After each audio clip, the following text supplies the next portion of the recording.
We also had an unprecedented amount of government spending to keep the economy strong. And as that kind of works its way out of the economy, we'll come back to a more normalized, stable economy that's not still feeling that additional government stimulus that happened during the early days of COVID. BusinessJournalDaily.com 3 Minutes With is brought to you by Farmers National Bank. Save, borrow, and invest with Farmers. Take heart knowing you're helping create a strong community. Mind your money at Farmers. Talk directly to local decision makers about your loans, investments, and insurance. Farmers, fiercely local, fiercely loyal. I think the economy has been strong. It certainly slowed down a little bit from last year, and we've seen consumer spending get a little bit tighter, but we did need that to happen to keep inflation under control, but it's not falling off a cliff. It's not something where the outlook has turned negative. It's just slowed down to a more sustainable pace. So I think we'll continue to see growth. It just may be at a pace that's a little more sustainable to keep inflation continuing to moderate.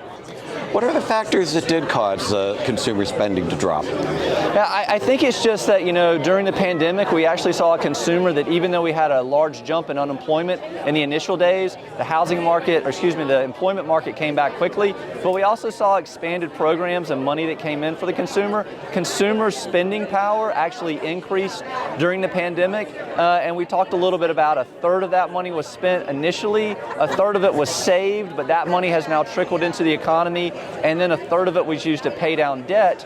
That we've seen, though, is credit card debt has expanded over the past couple of years. So a lot of the excess that the consumer had trickled into the economy, and so now they're coming back into a more normalized spending routine, 4 or 5 years later. And I think COVID really changed things. It changed how we work in terms of the number of people who were working remotely and moving out. That affected things like the housing market and where people wanted to live. We also had an unprecedented amount of government spending to keep the economy strong. And as that kind of works its way out of the economy, we'll come back to a more normalized, stable economy that's not still feeling that additional government stimulus that happened during the early days of COVID. So I'm very optimistic in terms of continuing to see a tiny uptick in population. I'm real optimistic that we're going to make progress getting marginalized individuals into the workforce. And I think next year we will get very aggressive and have some success in increasing the housing stock. We will be doing something in January to launch our housing strategy in partnership with the Eastgate Council of Governments.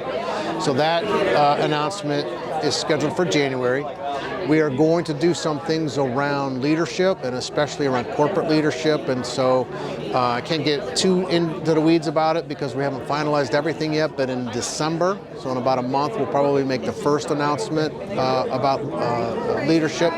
And then in February, we will make the second announcement. But what we see is as baby boomer CEOs retire, we maybe are lagging in successorship. And so we want to bring some corporate executive type of boot camp kind of training to some of our C-suite executives who might be the next CEOs of our companies. BusinessJournalDaily.com 3 Minutes With is brought to you by Farmers National Bank. Save, borrow, and invest with Farmers. Take heart knowing you're helping create a strong community. Mind your money at Farmers. Talk directly to local decision makers about your loans, investments, and insurance. Farmers, fiercely local, fiercely loyal.